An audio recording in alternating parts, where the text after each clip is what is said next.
Hello, brothers and sisters. It's a new week.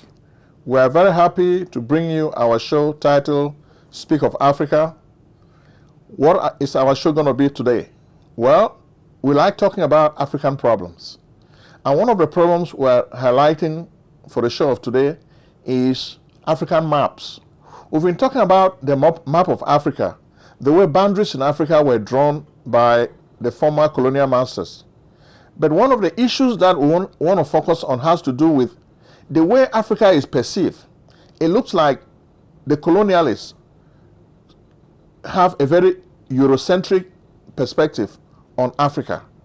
When you look at the globe, Africa looks very small on the globe. Even though in terms of territory, Africa is the second largest continent in the world.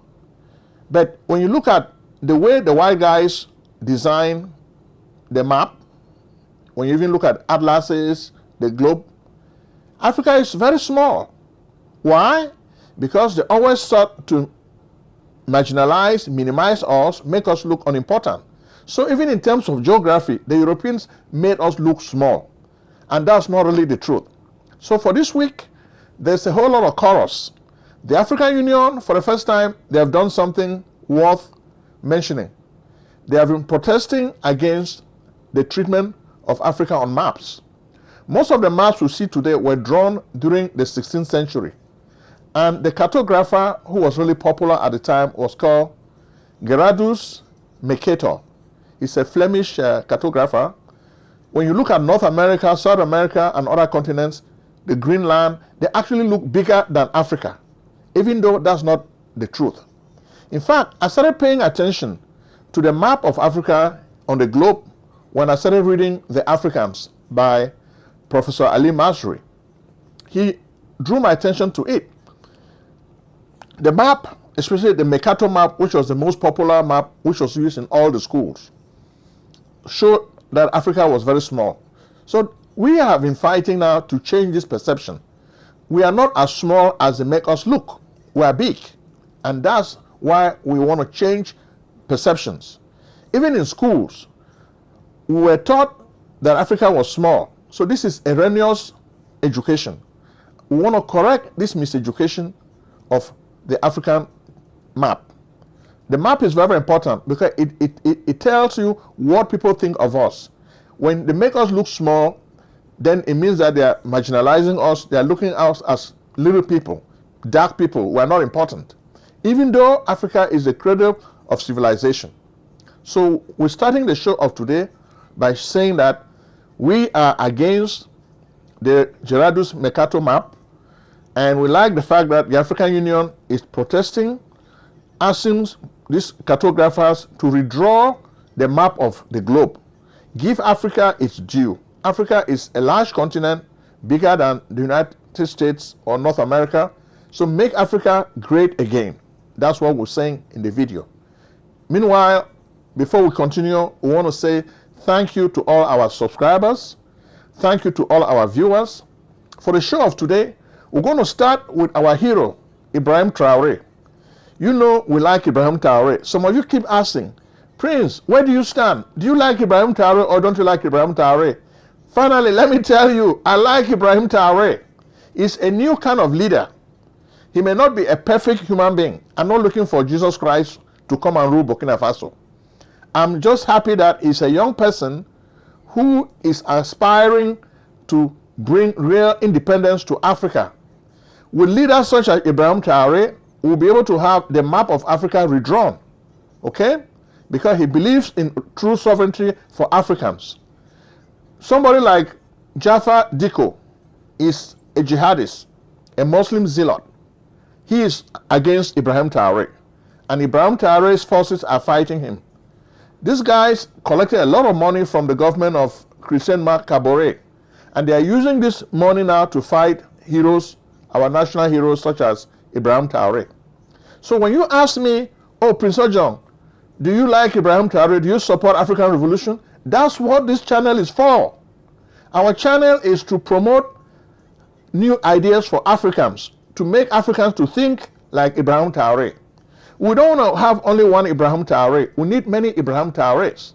Just like when Thomas Sankara died, It took so many years for us to have another reincarnation of Thomas Sankara.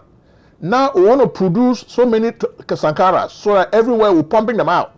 So if you kill one Sankara, 1,000 more Sankaras will emerge. So we don't want to wait for 20, 30 years for you to kill Ibrahim Traore, then we'll have another one after 20 years. No, we want that if you kill Ibrahim Traore today, we're producing 1,000 more the next day. This is what is going to help us to become a free people in Africa. So I think I've answered your question. Ibrahim Traore has a tough task ahead of him. When we speak about Ibrahim Traore on our show, we like to be honest. We like you to know that he's doing a great job. But we also share what other people are saying. So we have to like the fact that let's accept criticism. We notice that some people hate it when you criticize them. If you are a dictator, it is unhealthy. Even in the village setting. I lived in a village when I was young, so I know African culture. The elders, even when you have a king or a chief, the chief has a council of elders. The chief does not make decisions unilaterally. He consults them, gets a consensus, then he makes a decision. The same thing obtains in the book by George Bernard Ayite, Indigenous African Institutions. That's how democracy works in Africa. And we're hoping that we can have such democracy even in government. Unfortunately, we have but a Western style democracy which is not working for us. So we are hoping that the new crop of Africans can impose the African style of democracy which focuses on consensus. You don't just take arms and you start shooting people because they think differently from you. That's the problem we are having with some of our viewers. So let's be open. Let's accept criticism. It doesn't matter whether you are Ibrahim Traore, Thomas Sankara. If you do something wrong, let's accept it. So let's not just say hero worship should blind us from reality. So finally, I've answered your question. We support African revolution. We support Ibrahim Traore. We don't want him to be killed. We like the ideas that he's inspiring the young people to emulate. Okay? Sovereignty. We want to have sovereignty because we do not really have real independence. So we want to have sovereignty politically, socially, and economically. And he is making efforts. It's not easy. We understand. Some people who criticize Ibrahim Traore may not really understand that it's not easy to get things done for a country. It takes a whole lot. So let's be a little patient. Time is running, but let's be a little patient. But we also like the whole idea of Benign. Benign used to be the former Dahomey. Practice law. He's a new kind of leader. We like what he's doing in Benign. We saw him the other day dancing with his wife, and we hear he wants to relinquish power voluntarily. But we like his bonanza, the Benign bonanza, which is the way he's encouraging tourism in his country. He's encouraging people of the African diaspora to return to Benign. He's giving them citizenship. So that's what we like, okay? That's what we like, and we hope you should like this too, okay? We like people who espouse African positions. If you can do this, it's very, very good. What about Congo-Brazzaville? Well, in Congo-Brazzaville, we have another imperial president. We don't like what is happening there. Congo is a country that is ruled by Denis Sassou Nguesso. Since independence, Congo-Brazzaville is celebrating its 65th anniversary of fake independence, flag independence. But Denis Sassou Nguesso still wants to run as president. He does not want the opposition. Denis Sassou Nguesso is treating the constitution of the country like toilet paper. Is this a good thing? No, it's not a good thing. That's what we're saying. That's why we're bringing this news to you. The opposition is out against him, and they are saying, no, don't treat our constitution like toilet paper. But imperial presidents treat the constitution like toilet paper. They can use it to clean their nyas, do whatever they choose to. That's the sad thing, and that's what is creating problems in the motherland. What about Congo DRC? Felix Tshisekedi is running the country, but he has lost big swaths of his country in the east to the M23. Even after signing the peace agreement, fighting continues. We told you this last week. Fighting is still raging on. Why? Because when you get a place like Rubaya produces so much coltan. This coltan is transformed into tantalum in Asia. So everything that is done there, M23 smuggles it, takes it to Asia. Then they process it, and they make a lot of money. So this is what is fueling the conflict in the east of Congo DRC. Resources, Rubaya. We are showing you pictures of Rubaya. You see poor people, they struggle to dig all these minerals. The world's cell phones, vehicles, electric vehicles, they all depend on the technology from this coltan. So we get this precious stuff, but our people get nothing for it because it's smuggled, it's stolen, it is looted. That's the tragedy of Congo. And this week, Felix Tshisekedi was not really happy when William Ruto of Kenya appointed a council for Goma. He did not like it. But the reality is, Felix Tshisekedi should try to do more to arm his army. A strong army will be able to fend off incursions from M23. The Congolese army is very weak. Let them stop spending time singing and dancing. Let them learn how to fight. Little Rwanda was able to build a very big army. What is preventing Felix Tshisekedi from building a big army? That's the question inquiring minds are asking me. Okay? So Felix Tshisekedi, stop complaining. Build a big army. Your country has a lot of money that you control. Use some of that money to build a good army. Encourage your people to join. Congolese are patriotic. Whip their feelings of patriotism. Let them join the fight, the way Ibrahim Traore is doing in Burkina Faso. Okay? Next, we take you to Ivory Coast. In Ivory Coast, we have a movement. Laurent Gbagbo, the former president, he's now a member of the opposition. He was locked up at The Hague for a long time. When he returned home, he got back into politics. But Alassane Dramane Ouattara has banned him from running for election. Same way Tidjam Thiam was banned. Same way many other opposition candidates were banned. So Dramane Ouattara wants to run unopposed as the president for a fourth term. Come on, enough is enough. So Ivorians are not Cameroonians. They've told him, no, we cannot wait. We cannot accept it. Okay? In Cameroon, ça peut aller. Mais en Côte d'Ivoire, ça ne peut pas aller. That's exactly what is happening. Okay? So Gbagbo has taken his people to the streets and they are protesting. They are giving notice to Alassane Ouattara that, listen, a fourth term is not possible. So forget about it. If you have dreams about a fourth term, forget about it or there will be a coup d'etat. As I was even coming to the studio, some people were feeding me with information. I was just afraid there should be no news of a coup d'etat in Ivory Coast. The elections are coming very, very soon in October. So let us wait for the elections. But we know the Ivorians are a bold people. You cannot suppress them. Okay? You cannot suppress them. If you want to suppress people, if I allow Cameroon, Cameroon is where you have les sardinards, people who eat bread and sardine. The people who are crushed by Paul Biya, but they don't have the will to fight for their freedom. So Cameroonians are useless. The only people who are good in that part of the world are the people of Ambazonia.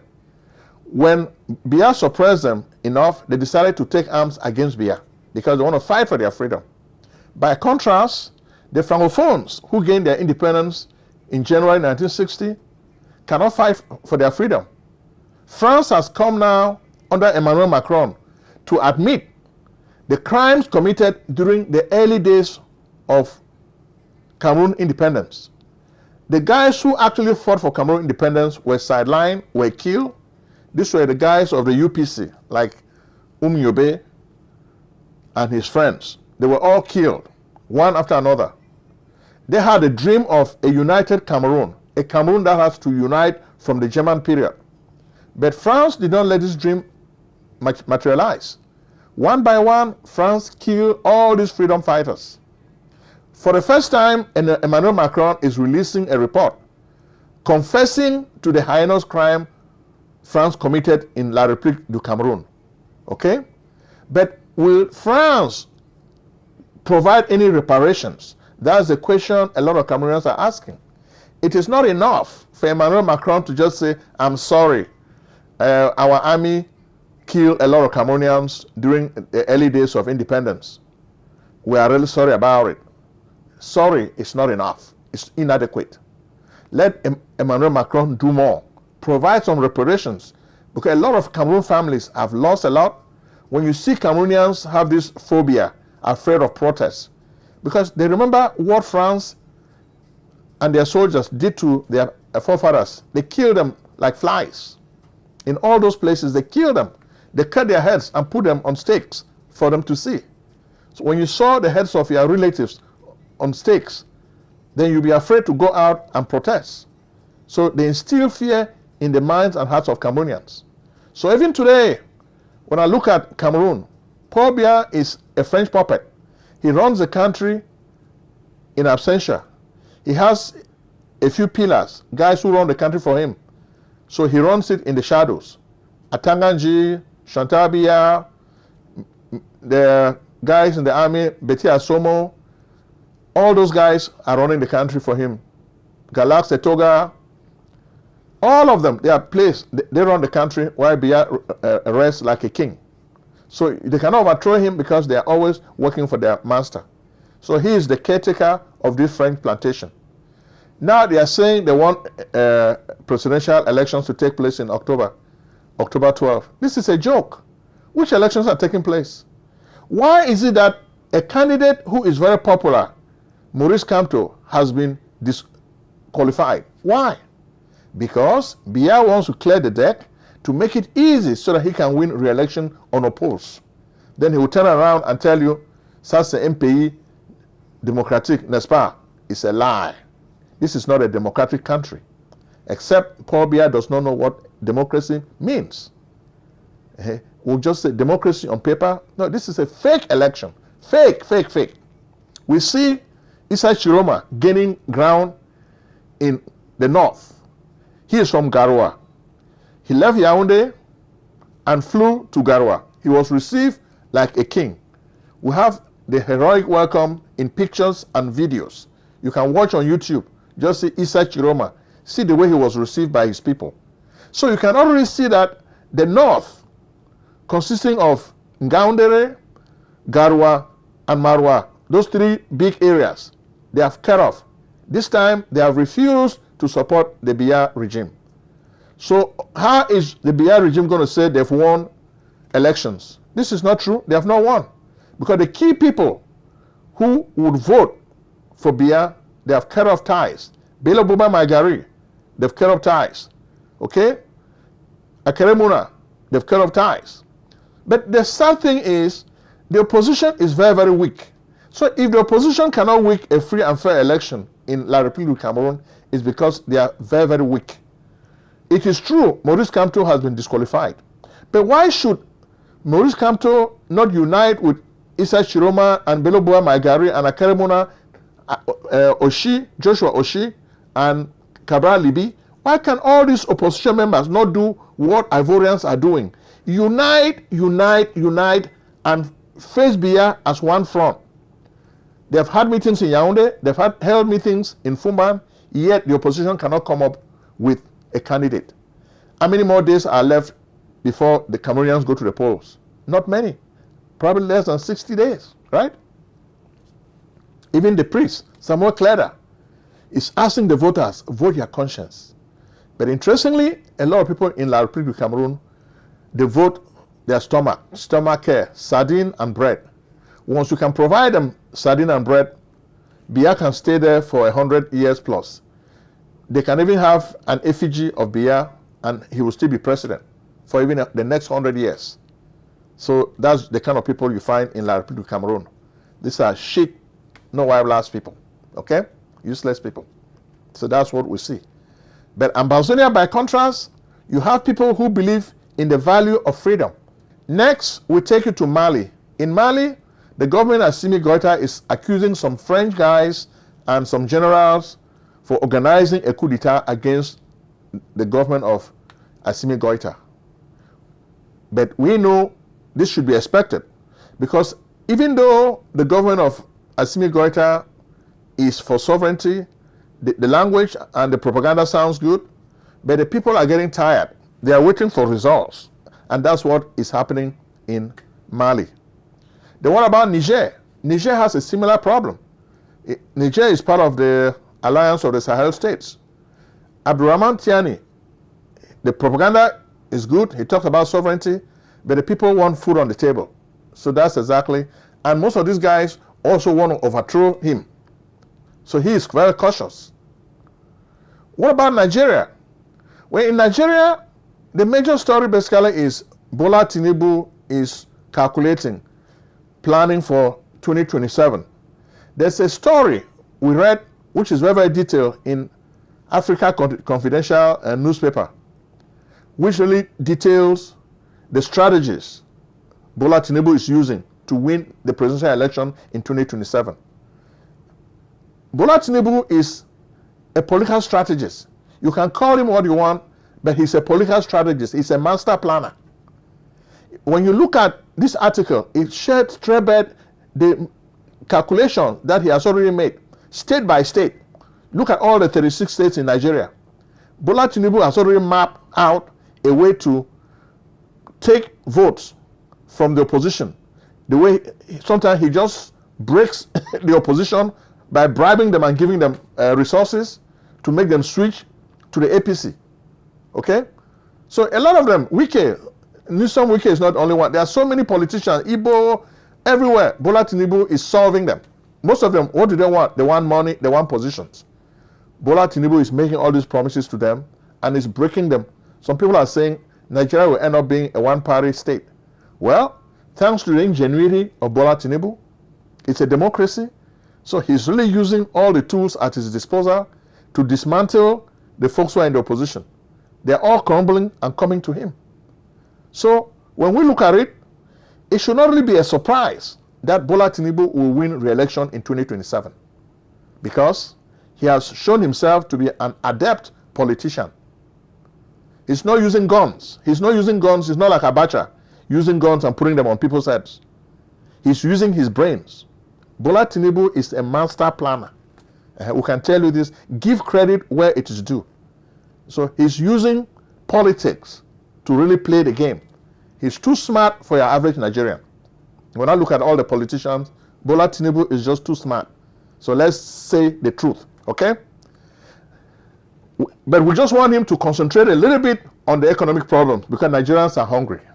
You guys keep calling us Nigerians are hungry. So Papa Bola Tinubu, please, your people are hungry. Focus. Your economic policies are very unpopular. They are not working, okay? So you need somebody to tell you the truth. Your economic policies are not working.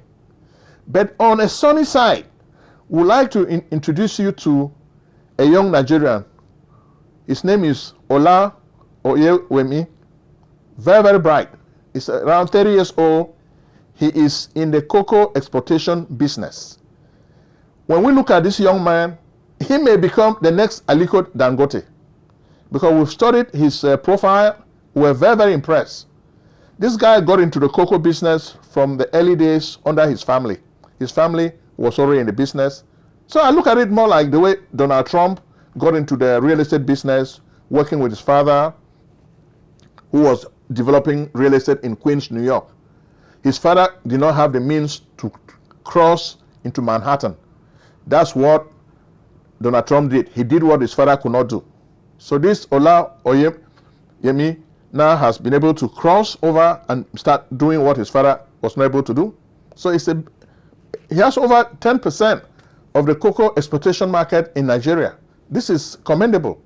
And he has the ambition to grow this business and even make cocoa exportation bigger than oil in Nigeria. This is what we've been telling you. We've been looking for Nigeria to diversify its economy. So if young people like Ola are working on this, we commend them. So we encourage them to do this, because we've always told you the Nigerian youth is very, very talented, contrary to what Buhari was saying. You look at America, the guys who are doing the biggest things in America are Nigerians. Nigerians, you cannot argue. Go to New York, all the big-time doctors, they are all Nigerians. Engineers, they are all Nigerians. Top professionals, they are all Nigerians. So this is the truth. So it just takes a better government, a government that recognizes talent for Nigeria to shine. Nigeria has the resources. So the leadership is really the problem. With the right leadership, Nigeria should not even be having problems because Nigeria is a very resourceful society. They have the talent, so leadership is what is keeping Nigeria at bay. So with the right leadership, Nigerians can really realize the promise of greatness. And we can tell you this. Then what about Sierra Leone? Well, Sierra Leone will have Mada Bio. Mada Bio is the president of Sierra Leone. He came into our attention too when people were talking about his wife and Fatima with Koidu mining company with some of the multinational corporations. The people were protesting. But today he is talking about ECOWAS. He's the leader of ECOWAS. So he's trying to convince Burkina Faso, Mali, and Niger to return to the ECOWAS fold. But we think, on one hand, he has created relationships with Ibrahim Traore, Assimi Goïta, and General Tuani. But just creating a relationship with this leader is not enough. You have to give them what they are missing. ECOWAS is not supportive. These guys are complaining that they have a problem with the onslaught of jihadists in their countries. How is ECOWAS helping them deal with this problem? ECOWAS is not helping them. Then ECOWAS will turn around and complain about coup d'etats and military dictatorship. Come on. If you want these guys to listen to you, Mr. Mada Bio, solve the problem they are facing. Help them to solve the problem with jihadists, because that's really what is creating a serious problem in that part of the world. Ibrahim Traore in Burkina Faso, for example, is facing the onslaught of jihadists every day. Okay? That's what he's facing. That's what he's facing in Sierra Leone. Then what about South Africa? South Africa has to have a national dialogue. Tanzania. In Tanzania, Samia Hassan is a dictator, bad governance. She does not want opposition to stand anywhere in elections. Okay? Then Zambia. We told you last week that the body of Edgar Lungu has to be returned to from South Africa to Zambia. Is that going to happen? It looks like this is a story that has to continue. But we'll tell you more next time. Thank you very much.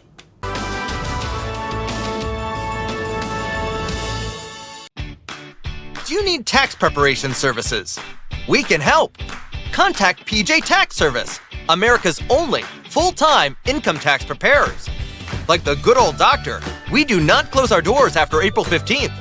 In fact, we stay open all year round in order to serve you. We are located at 11207A, Lockwood Drive, Silver Spring, Maryland, 20901. Make an appointment today with Prince Ojong, your tax expert. Call 240-350-1131 or visit us on the web at www.pjtaxservice.com.